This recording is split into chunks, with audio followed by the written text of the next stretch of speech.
الحمد للہ رب العالمین والعاقبۃ للمتقین والصلاة والسلام علی سید الانبیاء والمرسلین اعوذ باللہ السمیع العلیم من الشیطان الرجیم من ہمزہ ونفخہ ونفثہ بسم اللہ الرحمن الرحیم ان الذین اشتروا الکفر بالایمان لن یضروا اللہ شیئا ولہم عذاب علیم ان الذین اشتروا الکفر ان الذین اشتروا بے شک وہ لوگ جنہوں نے خریدا الکفر کفر کو بالایمانی ایمان کے بدلے لن یضروا اللہ شیئا وہ ہرگز اللہ تعالیٰ کو کچھ نقصان نہیں پہنچائیں گے وَلَهُمْ اور ان کے لیے عذاب علیم دردناک عذاب ہے۔ وَلَا يَحْسَبَنَّ الَّذِينَ كَفَرُوا یہاں پر دو قرأت ہیں، ایک جو یہاں پر موجود ہے اور دوسری تا کے ساتھ۔ جب تا کے ساتھ ہوگی تو اس وقت رسول اللہ صلی اللہ علیہ وآلہ وسلم کو خطاب ہے کہ آپ ہرگز گمان نہ کریں، اور جب یا کے ساتھ ہے تو پھر اس کا معنی کیا بنے گا؟ وَلَا يَحْسَبَنَّ الَّذِينَ كَفَرُوا اور وہ لوگ جنہوں نے کفر کیا ہرگز گمان نہ کریں انما نملی لہم کہ ہم بے شک انہیں مہلت دے رہے ہیں، انما بے شک ہم نملی مہلت دے رہے ہیں لہم انہیں خیر لانفسہم کہ وہ ان کے نفسوں کے لیے بہتر ہے، انما سوائے اس کے نہیں نملی ہم مہلت دے رہے ہیں لہم انہیں لیزدادوا اثماً تاکہ وہ گناہ میں بڑھ جائیں، وَلَهُمْ عَذَابٌ مُّہِینٌ اور ان کے لیے رسوا کرنے والا عذاب ہے۔ پہلی آیت کے اندر اللہ تعالیٰ نے اس بات کو بیان فرمایا کہ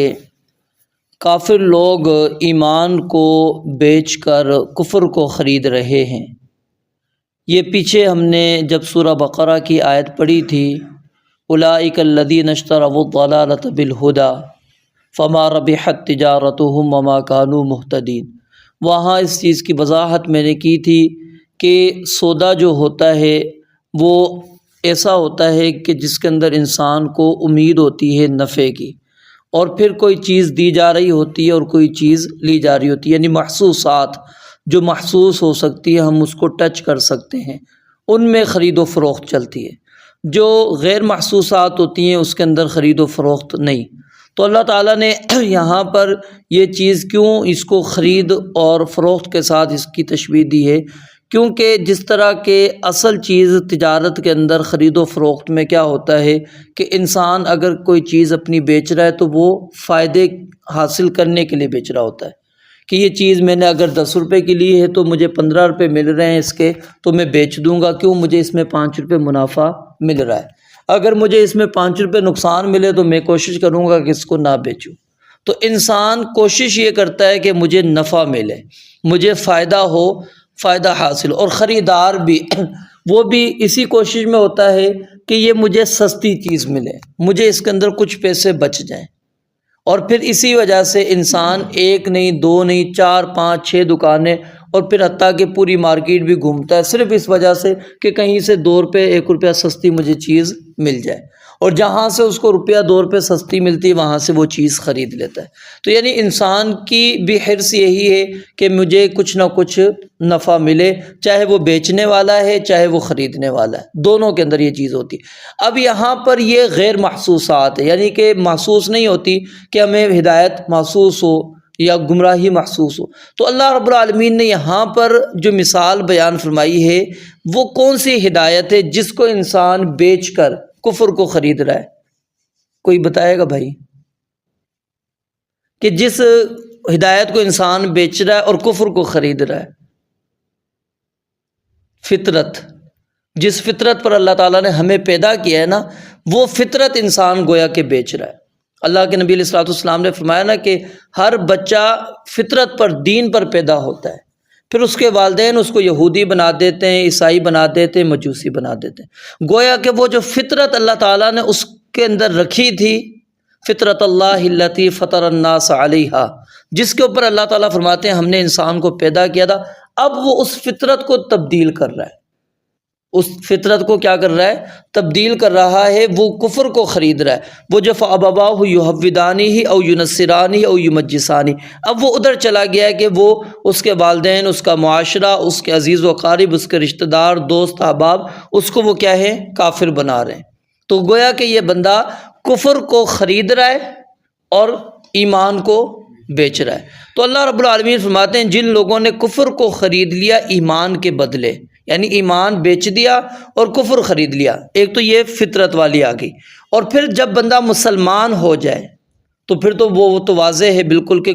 اسلام قبول کرنے کے بعد وہ دوبارہ کفر میں جا رہا ہے، تو بالکل کلیئر ہے، واضح ہے۔ تو لن یضر اللہ شیئا، اللہ تعالیٰ فرماتے ہیں اس سے اللہ تعالیٰ کا ہرگز وہ کچھ نقصان نہیں پہنچائیں گے۔ یعنی انسان یہ سمجھ رہا ہوتا ہے کہ میں اس کی بات کیوں مانوں، میں رسول اللہ صلی اللہ علیہ وسلم پر ایمان کیوں لے کر آؤں، میں مسلمان کیوں ہو جاؤں؟ ٹھیک ہے، عرب کے لوگ جو یعنی کہ سردار تھے وہ کیوں نہیں مانتے تھے؟ ان کے آگے اپنی عزت تھی، اخذتہ العزت بالاسم، گناہ کے آگے اس کی عزت آڑے آ جایا کرتی تھی، وہ گناہ کر لیا کرتا تھا لیکن ہدایت کو قبول نہیں کرتا تھا۔ اب صرف اس وجہ سے کہ ہم سردار ہیں اور نبی علیہ الصلوۃ والسلام پر ایمان کیوں لے کر آئے، تو اللہ تعالیٰ فرماتے ہیں اس سے نقصان تم اپنا کرو گے، اللہ تعالیٰ کا کچھ بھی نقصان نہیں۔ اور پھر اس کے اندر وہ حدیث قدسی بھی ہم ایڈ کر لیں، شامل کر لیں تو بات واضح ہو جائے گی، جس کے اندر نبی علیہ الصلوۃ والسلام نے فرمایا کہ سب کے سب اگر عبادت گزار ہو جاؤ تو اللہ تعالیٰ کی بادشاہت میں کچھ بھی اضافہ نہیں ہوگا، اور اگر سب کے سب نافرمان ہو جاؤ، کافر ہو جاؤ، اور افجر کے الفاظ ہیں یعنی سب سے گناہ گار، اور سب کا دل ایک جیسا ہو جائے، سب سے ایک ہی جیسے گناہ گار ہو جائیں، تو اللہ رب العالمین کی بادشاہت کے اندر کچھ بھی کمی آنے والی نہیں ہے۔ یعنی نہ بادشاہت کی کمی اور نہ ہی زیادتی ہو رہی ہے۔ تو مطلب کیا ہے کہ اللہ تعالیٰ لغنی عن العالمین، تمام جہانوں سے بالکل بے پرواہ ہے، اللہ تعالیٰ کو عبادات کی بالکل بھی ضرورت نہیں ہے۔ اگر عبادات کی ضرورت ہوتی تو پھر تو فرشتے ہی کافی تھے، دیگر مخلوقات ہی کافی تھی، وہ اللہ تعالیٰ کی ہم سے بڑھ کر عبادت کیا کرتے ہیں۔ ٹھیک ہے، ہر مخلوق اللہ کے سامنے سجدہ کرتی ہے، لیکن انسان اور جنات میں سے سرکش موجود ہیں، ٹھیک ہے، وہ اللہ کو چھوڑ کر غیر اللہ کے سامنے چلے جاتے ہیں۔ تو اللہ تعالیٰ نے فرمایا کہ لن یضر اللہ شیئا، وہ اس سے ہرگز اللہ کا کچھ بھی نقصان نہیں کریں گے بلکہ اپنا نقصان کر رہے ہیں، اور وَلَهُمْ عَذَابٌ علیم، اور ان کے لیے دردناک اللہ رب العالمین نے عذاب تیار کر رکھا ہے۔ اور پھر آگے فرمایا وَلَا يَحْسَبَنَّ الَّذِينَ كَفَرُوا، جو کافر لوگ ہیں وہ ہرگز یہ بات نہ سمجھیں کہ اللہ تعالیٰ نے ہمیں مال دیا ہوا ہے۔ یہ ہمارے ہاں بھی ایک نقطہ پایا جاتا ہے کہ جس کے پاس مال و دولت کی فراوانی ہے وہ انسان یہ سمجھ بیٹھتا ہے کہ میں اللہ تعالیٰ کا برگزیدہ ہوں، اللہ تعالیٰ کا میں چنا ہوا ہوں، اللہ تعالیٰ مجھ سے بڑی محبت کرتے ہیں، پیار کرتے ہیں، اسی لیے اللہ تعالیٰ نے مجھے دیا ہے۔ اور اسی غرور کے اندر انسان اللہ تعالیٰ کی عبادت سے دور رہتا ہے۔ اس کو سمجھایا جائے وہ کہتا ہے دیکھو میرے پاس کیا نہیں ہے، کیا چیز نہیں ہے، میں عبادت کیوں کروں؟ عبادت یعنی وہ شخص کرے جس کے پاس کچھ نہیں ہے۔ ہمارے نزدیک عبادت مسجد اس کا حق ہے، مسجد میں وہ شخص جائے، اللہ کے سامنے وہ جھکے، رکوع سجود وہ کرے جس کے پاس کچھ بھی نہیں ہے، جو بالکل بے آسرا ہے،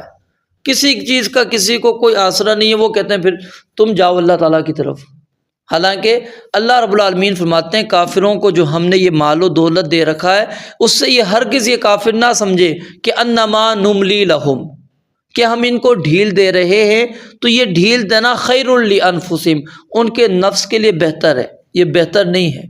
بلکہ کیا ہے انما نملی لہم لیزدادوا اثما، اللہ فرماتے ہیں ہم ان کو ڈھیل اس لیے دے رہے ہیں تاکہ وہ اور زیادہ گناہ کریں، کیونکہ جب ظاہر مال کی فراوانی ہوتی ہے انسان آٹومیٹک سرکشی کی طرف چلا جاتا ہے اگر اللہ کا ڈر اور خوف نہ ہو، وہ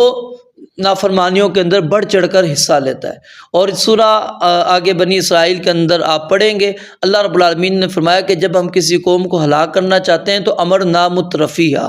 مترف کہتے ہیں وہ لوگ جو خوشحال ہوتے ہیں ہر طرح سے، ہم ان کو حکم دیتے ہیں۔ اب اللہ حکم نہیں دیتا، مطلب کیا ہے کہ مال اتنا ہم دے دیتے ہیں گویا کہ اب ان کے پاس اتنی فراوانی ہے، ففسقوا فیہا، وہ کیا کرتے ہیں زمین میں فسق و فجور کرنا شروع کر دیتے ہیں۔ فحق علیہ القول، پھر ایسا ہوتا ہے کہ اللہ کا جو قول، عذاب کا جو قول ہے وہ ان کے اوپر ثابت ہو جاتا ہے۔ کہ یہ بندہ نافرمانی میں اتنی حد تک چلا گیا، اللہ کا غضب ان کے اوپر آ جاتا ہے، پھر فدمرناہا تدمیرا، اللہ کہتے ہیں پھر ہم ان کو تباہ کر دیتے ہیں۔ تو یہ اللہ فرماتے ہیں مال کا مل جانا، اولادوں کا مل جانا، کثرت کے ساتھ یہ چیز انسان کے پاس آ جانا، یہ اللہ رب العالمین کی خوشنودی کی دلیل نہیں ہے۔ اگر کوئی سمجھتا ہے کہ اللہ تعالیٰ کی خوشنودی کی دلیل ہے تو اللہ تعالیٰ فرماتے ہیں یہ خیر لانفسہم، وہ سمجھتے ہیں کہ ہمارے نفسوں کے لیے بہتر ہے، حقیقت میں وہ ان کے لیے بہتر نہیں ہے۔ قارون کا خزانہ اللہ نے دیکھا نا، آپ پڑھ لیں، اہل ایمان میں سے آپ کو کوئی ایسا نہیں ملے گا کہ جو قارون کے خزانے کا مقابلہ کر سکے۔ اب کیا مطلب قارون اللہ کا مطیع ہو گیا، فرما بردار، یا اللہ تعالیٰ اس سے بڑی محبت کرتے تھے کہ اس لیے اس کو اللہ تعالیٰ نے خزانے دے دیے تھے؟ نہیں۔ تو پھر دیگر آپ دیکھ لیں، کافروں کی حکومت اللہ تعالیٰ نے ان کو بادشاہتیں دے دی، ہر طرح کی نعمت ان کے پاس موجود ہے، مسلمان کے پاس نہیں ہے۔ تو کیا مطلب اللہ تعالیٰ اس سے راضی ہیں؟ نہیں، یہ اللہ تعالیٰ فرماتے ہیں اس لیے ہم ان کو دیتے ہیں لیزدادوا اثما، تاکہ وہ گناہ میں اور زیادہ ہو جائیں۔ تو اس لیے انسان کے پاس اگر مال کی کثرت ہو جاتی ہے تو پھر بھی انسان کو فکر مند رہنا چاہیے کہ کہیں ایسا تو نہیں یہ مال مجھے اس لیے زیادہ مل رہا ہے کہ یہ مجھے گناہ کے اندر زیادہ تو نہیں لے کے کہیں جا رہا۔ صحابہ کرام رضوان اللہ علیہ مجمعین، بلکہ سیدنا عبد الرحمن بن عوف رضی اللہ تعالیٰ عنہ، ان کا واقعہ ہے کہ انہوں نے روزہ رکھا ہوا تھا، اور جب افطار کا وقت آیا تو کچھ اضافی چیزیں ان کے سامنے آ گئیں جو عام روٹین میں تھی نا، اس سے بڑھ کر کچھ ان کے دسترخوان پر وہ چیزیں آ گئیں، تو ان کی آنکھوں سے آنسو جاری ہو گئے۔ صحابہ نے پوچھا کیا معاملہ ہے، ماجرا کیا ہے، وجہ کیا ہے، کس وجہ سے؟ کہا کہ کہیں ایسا نہ ہو کہ اللہ تعالیٰ فرمائے کہ اذھبتم طیباتکم فی حیاتکم الدنیا، کہ اپنی نیکیوں کا جو بدلہ ہے تم دنیا کی زندگی میں لے چکے ہو۔ تم نے روزہ رکھا تھا، میں نے تمہارے سامنے اتنی ساری نعمتیں رکھ دی تھی، اس کا صلہ تمہیں مل گیا، اب تمہارے پاس، آج میرے پاس کچھ بھی نہیں ہے۔ تو یعنی وہ صحابہ کی سوچ کیا ہوتی تھی، وہ ان چیزوں کو دیکھ رہے ہوتے تھے کہ کہیں یہ ملنا یہ ہمارے لیے آخرت میں ثواب سے محرومی کا سبب نہ ہو۔ ٹھیک ہے، تو ہمیں بھی اپنا اس انداز میں کبھی جائزہ لینا چاہیے کہ مال کا زیادہ ہونا، اولاد کا زیادہ ہونا، یا پھر انسان کے پاس فراوانی ہو جانا، یا کبھی کوئی نعمت زیادہ مل جاتی ہے، انسان سوچے کہ کہیں اللہ مجھے ڈھیل دے رہے ہیں، یا پھر یہ میری کسی نیکی کا بدلہ تو اللہ تعالیٰ مجھے دنیا کے اندر تو نہیں دے رہے کہ آخرت کے اندر اللہ کہیں کہ دنیا کے اندر تجھے مل چکا ہے۔ ٹھیک ہے، کیونکہ اللہ تعالیٰ نے یہ دونوں وعدے کیے ہیں، من کان یرید حرث الآخرۃ نزل لہ فی حرثہ، جو چاہتا ہے آخرت، اللہ کہتے ہیں ہم اس کو آخرت میں بڑھا دیتے ہیں، جو دنیا چاہتا ہے نؤتیہ منہا، ہم اس کو اس میں دے دیتے ہیں، تو پھر انسان کو اس کے مطابق ملتا رہتا ہے۔ تو فرمایا وَلَهُمْ عَذَابٌ مُّہِین، اور ان کے لیے رسوا کن عذاب ہے، یعنی پچھلی آیت میں دردناک عذاب کی وعید سنائی، اور یہاں پر رسوا کرنے والے عذاب کی وعید اللہ رب العالمین نے سنا دی۔ رب العالمین سے دعا ہے اللہ تعالیٰ سمجھنے عمل کرنے کی توفیق عطا فرمائے۔ وآخر دعوانا الحمدللہ رب العالمین۔